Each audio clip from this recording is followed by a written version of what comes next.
hitting and biting. I was, you know what I'm saying? I had something more intentional to do rather than just doing my job, which is getting my clients from where he need to go, from the video to shows to this to that, etc. Yeah, shit. I could imagine. So the cell phone situation. Did you turn over a cell phone to the cops? Bro, if you read the thing, it clearly says everything that got turned in was a warrant or an order to. Nothing was turned in. Nothing was given willingly.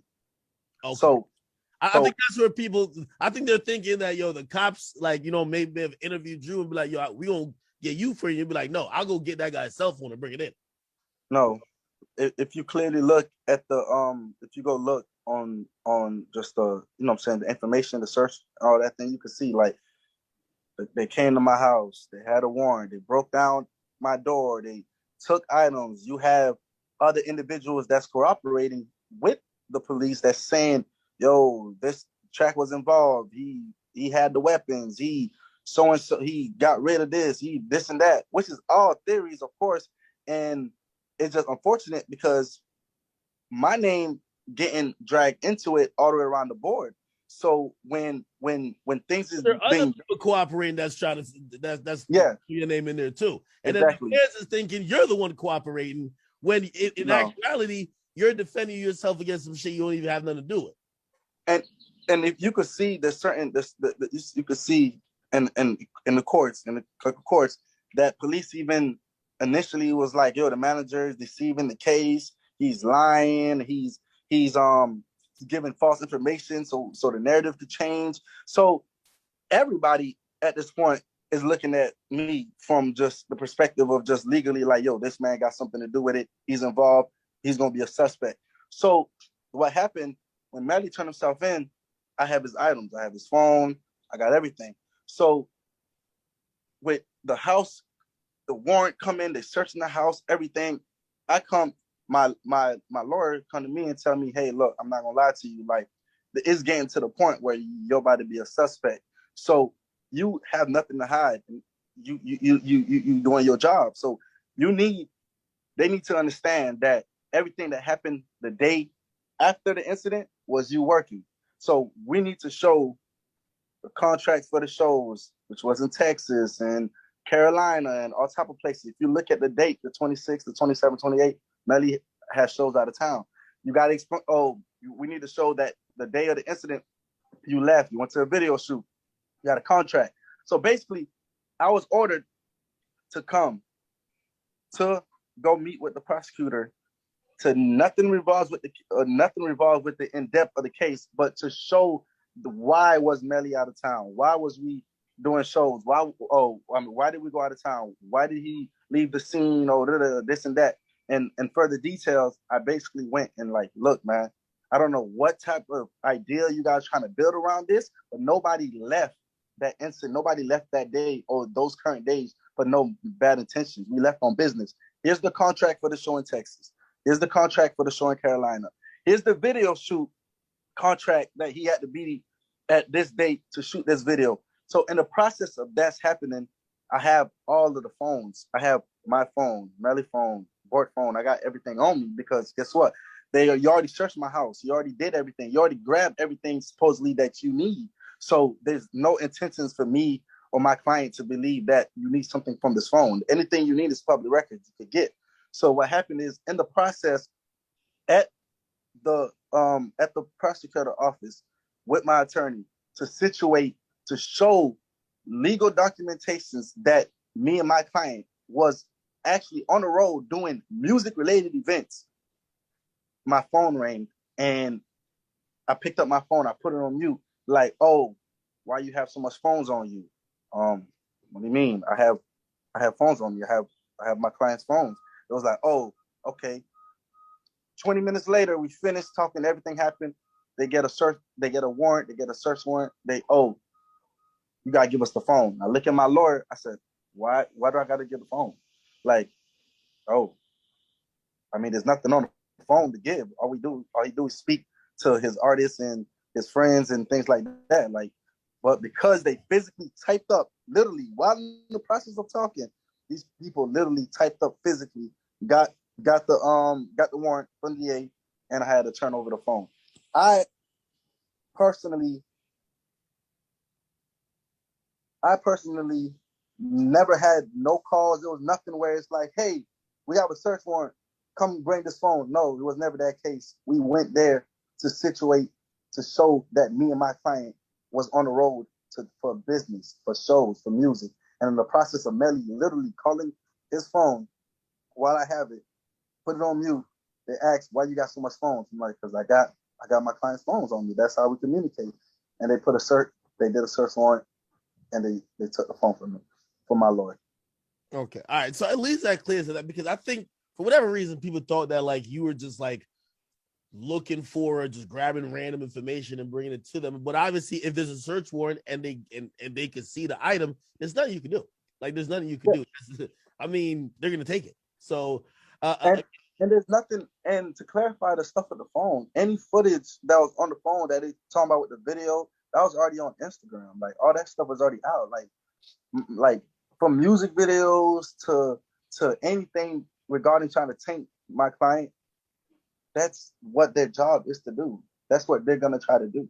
They're gonna try to portray what people are interpreting the way that that seems crazy is that the video, it's making it seem like there was a particular video on the phone that is incriminating enough that might show Melly doing something or having some conversation that links him directly to what they're charging him with. And that's why, like, again, these are people reading the transcript, right? And they're saying, hey, there was a video off the phone was brought by the manager, that video is key to the case, and because of that, people are then looking at you. Mm-hmm. I mean, look, like I said, bro, I'm saying 100 times, like, me and Melly talk every day. This is someone who I situate his day-to-day and his business, his mom, his brother. If there was a situation where they feel like I sabotaged or I did something for the case, we would not be in communication. True. It would not be me in the process of releasing Melly albums on video visit, talking to him every day, his little brother and his mom at my wedding. It wouldn't be that. I would have been an op, or I would have been someone that's not to be trusted. So we have to really clarify when we say stupid things, because you guys are painting a whole nother objective, which is completely false. I never personally got called or anything to bring any items by choice. Everything that got taken from my house and from my possession was ordered by the officers. And once again, like I explained, I am this man's manager. Regardless of what you guys think of this case, I believe my client is innocent, just like majority of the world believe is innocent. It's the police and the media that's their job is they're trying to taint my client. So is it true that because I saw this like through the media as well, is it true that the families of Juvie and Sack Chaser are like they're actually on the prosecution side and trying to push for the harshest penalty possible? That's public information, so you could clearly see that there's a lot of people against Melly. There's a lot of people against my client. You know what I'm saying? And for reasons that's for them to know. I don't wake up every day. It's like, yo, why this and why this and why that with anything regarding this case. I'm just letting y'all know clearly that as a manager, my client and my knowledge is innocent. So if I'm going to go show these officials and these officials that, look, you guys are trying to paint the next day and these days as an illegal activity, that is false. Here is contracts to show that my client's supposed to be in Texas this day, supposed to be in Carolina this day, supposed to be in so-and-so this day, supposed to be at his video shoot this day. That was the initial intent. It was never no calls to go and be like, oh, here's a phone, or here's evidence, or here's this. There's nothing in my mind that convinced me, that tells me that my client is guilty. This is someone, like I said, loved his friends. This is someone that did everything he can for his friends and his peers. So when an incident like that happens, my job is to make sure that my client is in the best possible light. Point blank, period. Because that's the truth. That's my truth. So for you guys to come and twist a whole scenario, oh, the manager's rat, he a snitch, he turned on the phone. You guys got to do your research, bro. If you clearly see these people went to my house, clearly the people says I was misleading the investigation, this and that. All roads, I'm on a civil lawsuit accused of being part of the wrongful death.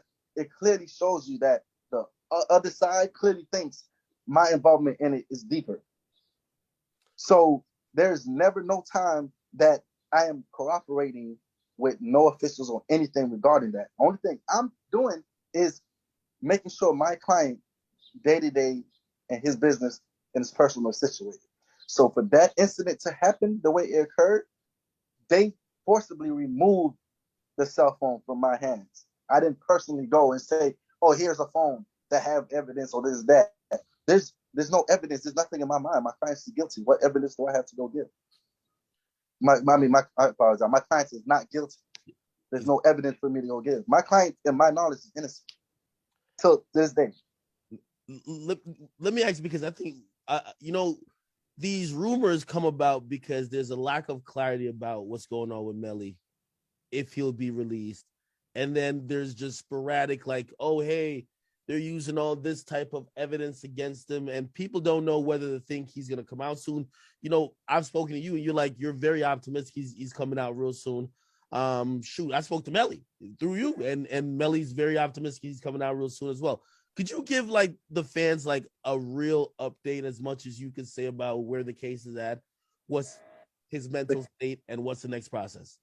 I mean, his mental space is good. It's great. It's the same that it was when he went in. He's happy. He's looking forward to coming home and dropping new music. As far as on the case, it's an ongoing investigation. But there's nothing that there's nothing different that happened in the case. That happened with the case that y'all didn't know about. Allegedly, the music video "Murder on My Mind" is one of the big evidence. Allegedly, Are you using a music video as evidence? Of course, he's an artist. Everything he says and did at that time is gonna be used to paint him in a bad image. But going forward with the case, it's at the same place it was at when he got arrested, bro. It's the same evidence that the whole world knows. They're using his lyrics against him. They're using the incidents. They're using his, saying his phone tower, this and that. And that's pretty much the same thing. There's no new unraveled evidence. The same thing y'all referring to was being written two years ago. This is just new information started from blog sites, I guess, being interested to see what's going on, like how you said.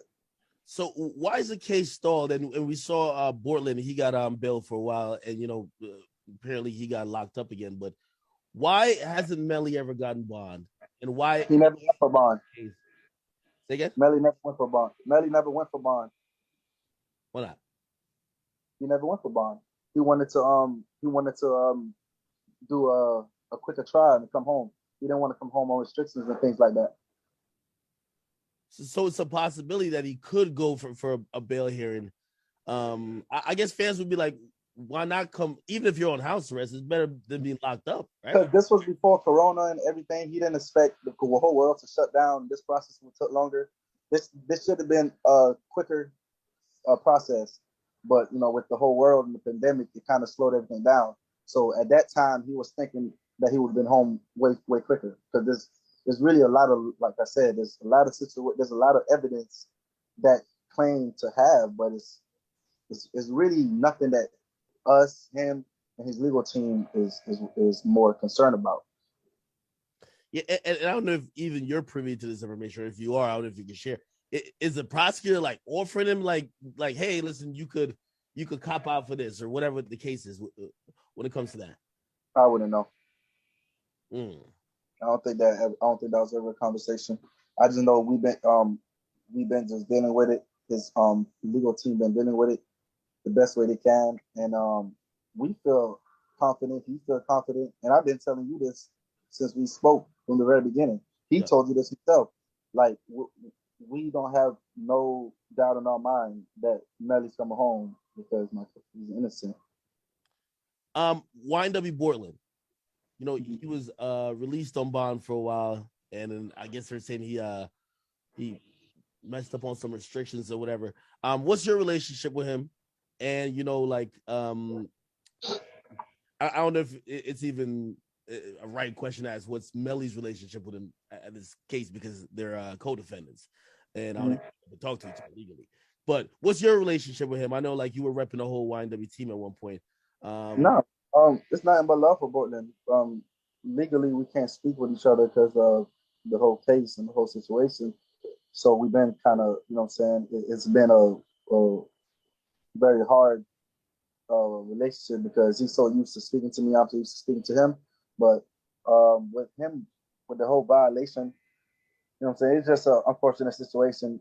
He had a couple of events, a special guest that night, and proper information wasn't given to his PO in time, and we believe that this is going to get resolved and he should be home soon. It was technical. He didn't catch no charge or anything like that. It was very technical, and they, you know, what I'm saying, they have their heart out to make our life miserable and his life miserable. So of course, you know, what I'm saying, situations like that, when the littlest thing occurred, they're gonna try to come. But hopefully, God willingly, that legally that we're gonna get it figured out. He should be home soon. Is there a realistic timeline? If you know fans are waiting, listen, I remember giving so much props to like Melly as a just a new artist in 2019, just saying he had two of the best projects that year. And you know, just seeing 2 years later still incarcerated, is there any type of timeline? I know sometimes these things could, you know, it's really up in the air, but in your mind, what's your timeline on, hey, I think Melly gonna get out by this point? Shit, the goal and the plan is the end of this year. Yeah. Just like I said, we've been waiting on just the corona and the pandemic so they could legally open up the courtrooms and things like that. But we felt like Melly would have been home a long time ago if the pandemic didn't happen. So hopefully that still occurred this year. But